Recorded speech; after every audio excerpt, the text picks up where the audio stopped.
Hello, and welcome to Spectre Approved, a podcast where me, myself, and I are on another solo adventure. This week, I have played a very hidden gem called Healer's Quest. And this game is basically a comedy RPG where you play as the most underappreciated party member in any fantasy realm, the healer. And as usual, your teammates are a band of jerks who like to stand in everything and bad talk you. This game was released in April of 2018, and it was developed and published by Rablo Games. I couldn't find anything more than that what is on the Steam page, because I feel like it is a very hidden gem. I couldn't find anything on it. But it was released on PC and mobile, and as well as Android, Linux, iOS, and Windows, and also Switch later on.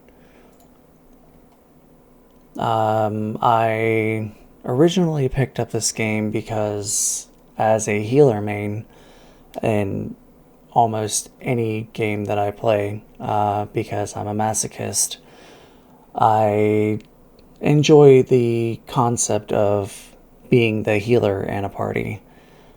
So I went on a search for healing games where you play as the healer instead of a DPS or a tank or, the entire triad. And I honestly didn't know what to expect going in, except, I was playing as the healer and I had to keep my party alive. My immediate reaction during the first hour was the fact that it is a very adorable game. It looks hand-drawn as far as graphics go. And what I said before about the rest of the party being jerks, it rings true. They talk smack. They talk a lot of smack, and they do like to stand in the bad. The core gameplay loop is basically you're in an adventure party, and you have no control over anyone except your character, the healer. And it is your job to keep the party alive. I felt like the controls were pretty smooth, and the combat is very interesting because you've got a whole list of healing abilities that you have access to, and later on in the game you have a couple of damage abilities that you can also get, which is really cool. But I'll get into that a little bit later.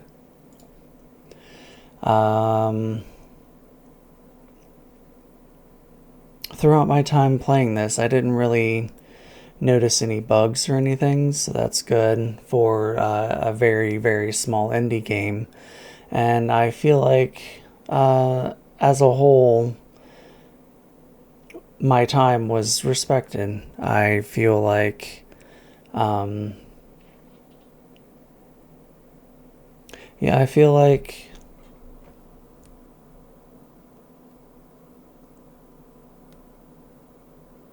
the game, it's for a short 10-hour game. I feel like it really respects your time. because that's about how long it took for me to beat it, was about 10 hours. According to Infinite Backlog, that's about what it is to beat it, and 18 hours for completion. It's only got like 34 achievements, and it requires maybe a couple of playthroughs to get all those, so it's really not too bad. Um, I don't remember any notable tracks or music, which is weird. I think I was more focused on, keeping the party alive. uh, the sound effects are pretty good. There is no voice acting, and as I stated before, the art direction, visual style is it all looks hand drawn. Whenever you get into a place, it seems it's very 2D. It's not necessarily a side scroller or anything like that. You very much have directions that you can decide to go in. The map itself, in which you traverse the world, is kind of like it's very open. I don't know how to explain it, but like an overworld almost. So you go into a dungeon and you have the map there, and then you go into the overworld, and you can pick and choose where you want to go then. And as I said before, the basic premise is basically just keep the party alive. The main quest and objective of the entire game is just retrieve the Holy Grail, and that's it.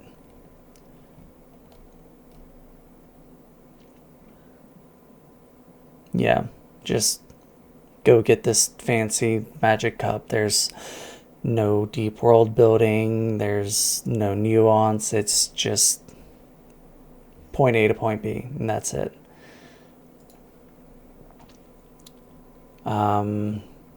I feel like on this adventure the characters are very well written.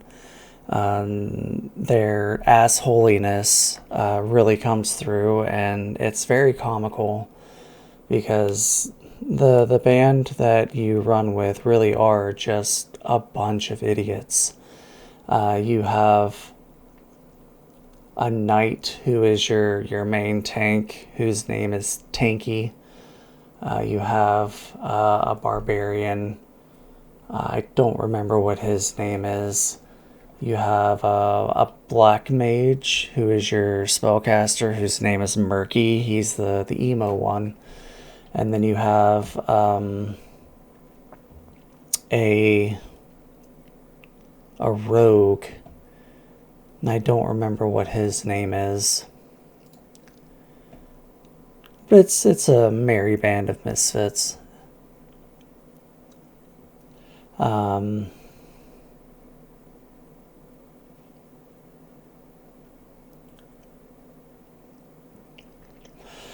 There's because of the way the story is written and how the characters are written, there are a lot of memorable lines in this game. They like everyone. It's one of those things where you have to play it to kind of understand. I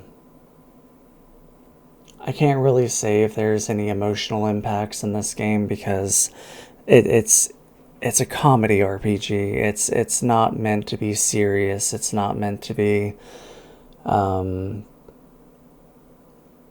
anything like that. It's just you play it, you have fun. It's a nice little game. I really enjoyed it. The story wasn't really compelling enough to carry the gameplay because it's just go get the cup. And that's pretty much it. There's some world building, and some environmental storytelling, because there's a lot of things that go on while you're on this quest to retrieve this cup.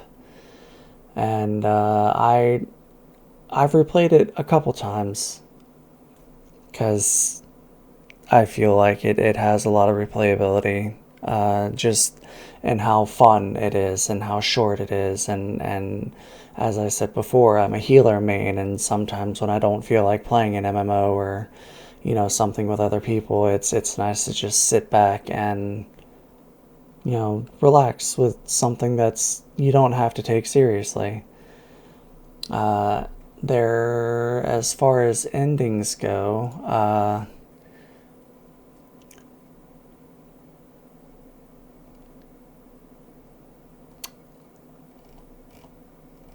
hold on. I want to say.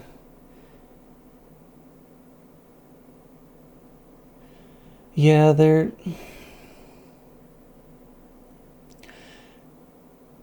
it's not. There is no endings. Um, there's only one ending, I believe. And how that ending happens is depending upon your choice, as what kind of healer you are. Are you the loyal caretaker who holds the team together, or the exhausted healer who decides to take the power for yourself? Or are you a healer who simply walks away and let the consequences happen? And that's what the ending reflects, is the emotional state you reached while dealing with the party for the entire game. And I thought that was,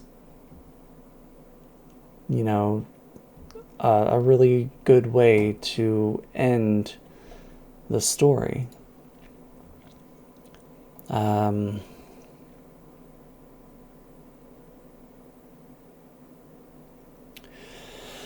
a couple frustrations that I had was, my very first playthrough of this game.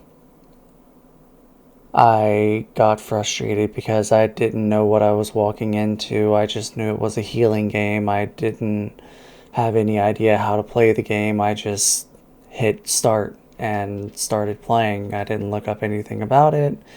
Um, and I got frustrated because there's so many different skills that you have available to you, but you have to uh, buy them with like skill points, basically. Um, and it's some like, I want to say it's like 20 to 30 different skills that you have. Early on, you get like heal minor wounds, heal major wounds, regeneration, and as you progress, you unlock different support skills like buffs, attack or defense from blessing. You have shielding spells, and you have mana management upgrades, because that's what the entire game is about: how fast you run dry, and the better efficiency you have with your mana management, the better a healer you're going to be. You also have to manage your cooldowns, and it really brings to light just how micromanaging some healers can be. And eventually, as I said before, you can unlock some offensive spells such as Smite and Light Bolt. They're weak and sarcastic damage, and they exist mainly for when the party all dies and you're forced to solo the enemy out of spite. But but yeah, the skills and soured experiences. My first playthrough, I didn't realize just how important leveling was and obtaining all of these different skills. So I didn't rush through, but I just focused on the story, and I didn't have even a quarter of the skills that I probably should have when I finally reached the end game. and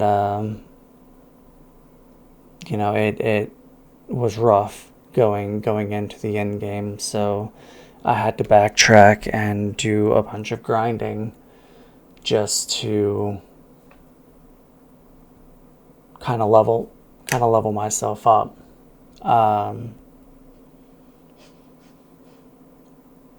And I can't really compare it to other games outside of MMOs because there's not a lot of like main character healer games out there. The first one that jumps to mind is, and they play differently, so this isn't a very fair comparison.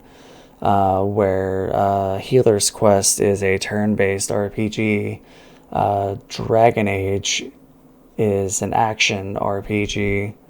But in Dragon Age Origins and in 2, you can play as a healer, provided you spec your character correctly. And that's really the only other healing game that I can think of outside of a mobile one, but I'm not going to go into that because it's very basic. You have, well, I'll go ahead. Just for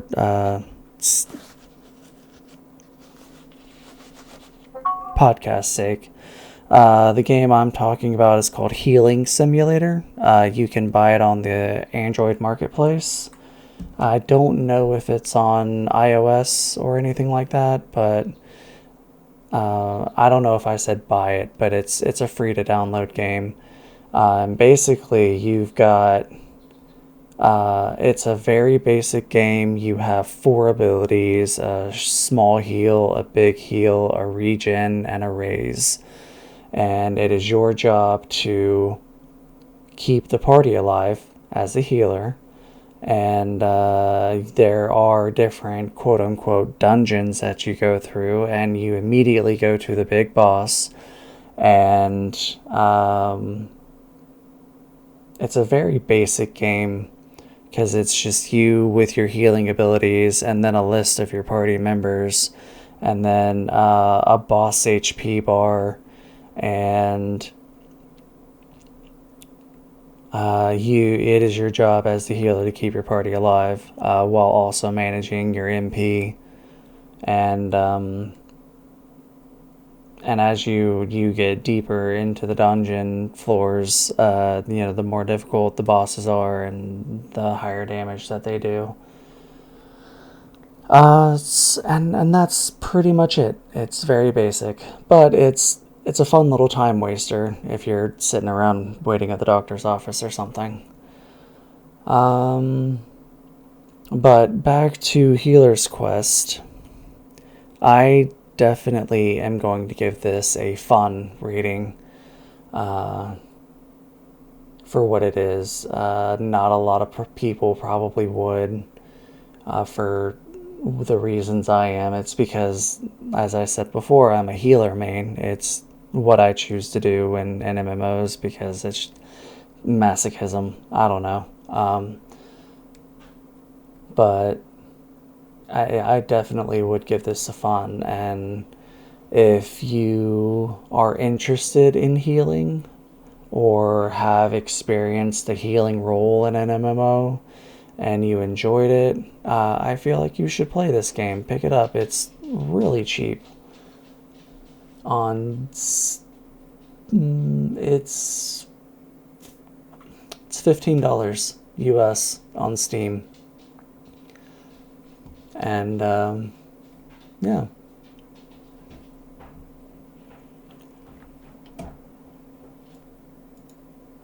So that's pretty much all I have to say about that. So I just want to thank you, listeners, for coming back and listening. If you want to support us, You can do so by going to patreon.com/spectreapproved for $3.50 US or $5 Australian. You can help us keep the lights on and, get more stuff and pay for more games and keep this podcast going. If you want to hang out, we have a lovely little group over on our Discord, which is bit.ly/TSMP Discord, all caps. There's a nice little band of people there, a bunch of really cool people who there's 2 or 3 different podcasts that go on through that Discord, and it is all led by Dalton Suter, aka Now the Nightmare. If you enjoyed the music at the intro and also at the outro of this episode, you can find all of that at nilethenightmare.bandcamp.com. You can also check him out at Dalton Suter over on YouTube, where he does a bunch of guitar covers and vocal covers. He's a hidden talent. He really is a really good musician, so go chuck him a like and a follow. Adam's not here, but you can find me, Fenris Wolfsbane, everywhere on Discord, Steam, Epic, EA, GOG, Final Fantasy XIV on Gilgamesh. I am also BD Jensen 90 at Infinite Backlog. So thanks again, and wherever you listen, whether that be Spotify or I almost said Infinite Backlog, but that's not a podcast platform. Podcast Addict or Apple iTunes, wherever you listen to us, go ahead and give us a rating. Share us around, word of mouth. It helps us get our stuff out there. And we're about to hit the spoiler wall, so I feel like for the music break, I'm just going to have the main theme separating this from the music break. So we'll be right back after that. Alright, welcome back. So, digging into the story of Healer's Quest, it is a game where you play the healer, the sane one, surrounded by a party of absolute disasters. The entire story exists to remind you what it feels like when you queue into a dungeon and the tank thinks they're immortal. The DPS forget mechanics exist, and somehow it's always your fault when they explode. We're going through the story, and we'll hit the skill upgrade system a little bit, because that's a huge part of the comedy and the gameplay. You begin as a low-level healer who joins a very typical adventuring party, and by typical, they're useless. You have a knight who is loud and thinks volume equals leadership, a rogue who believes he's a genius, a mage who acts like every spell is Shakespeare, and a barbarian who only believes in punching and intimidation. They don't know your name, they don't care to learn it. You are a health faucet, because that is your role. And the game knows exactly what it's doing with that dynamic. As I said before, the quest is to retrieve the Holy Grail, and that's it. There's no higher calling, there's no destiny. Someone wants it, your party wants it, and you are along for the ride because someone has to prevent the rest of them from dying in a ditch.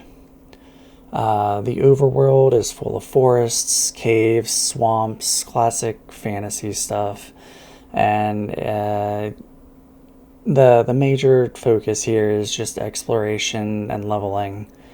But the real focus is the party constantly doing the single dumbest thing possible in every scenario. Every monster will target the healer first because the developers know the pain, and if you go down, the whole group collapses. So it would behoove you to keep yourself alive, because you can't heal the others if you are dead. And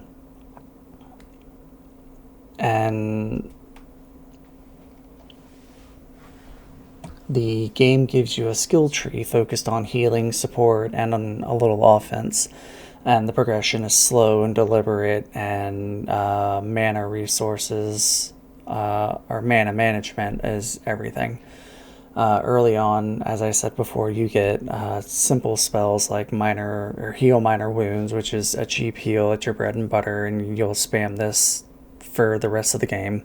Heal major wounds, which is stronger, but it chews through mana like your party chews through common sense.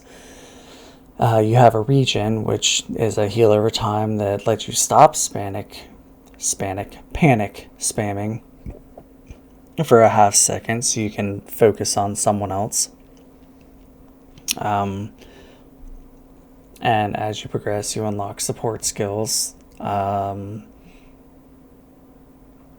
like Blessing, which buffs attack or defense.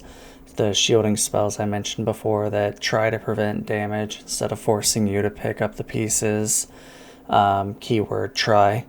And you get a lot of mana management upgrades because, like I said, that is the entire game. That is what healers have to focus on, because sometimes shit hits the fan and you have to micromanage everything to make sure that everyone stays alive and you have the resources to continue doing your job.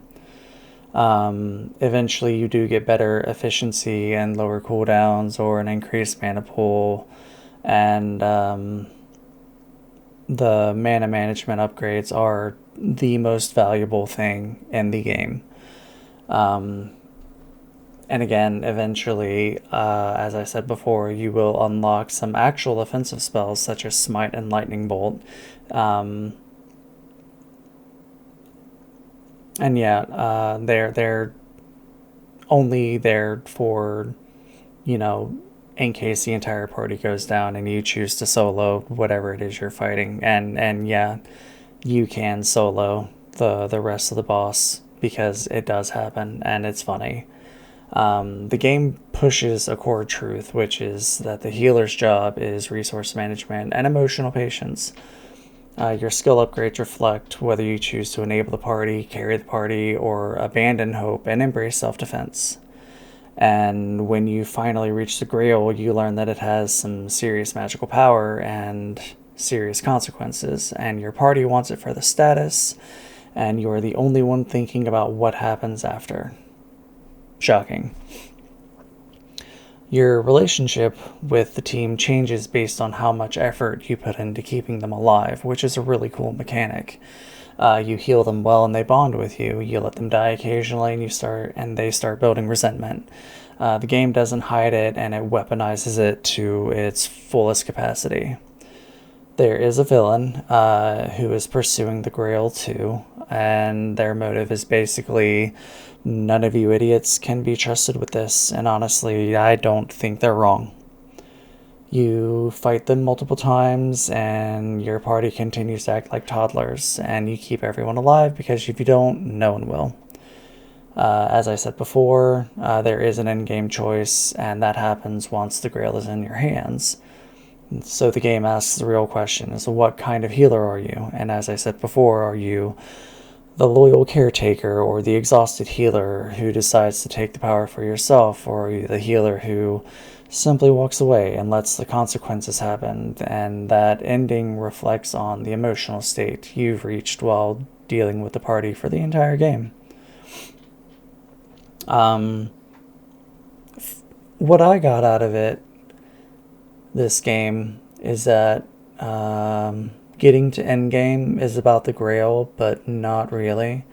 It's not about saving the world. It's not about the weight of, or it is about the weight of responsibility, as any healer's job is.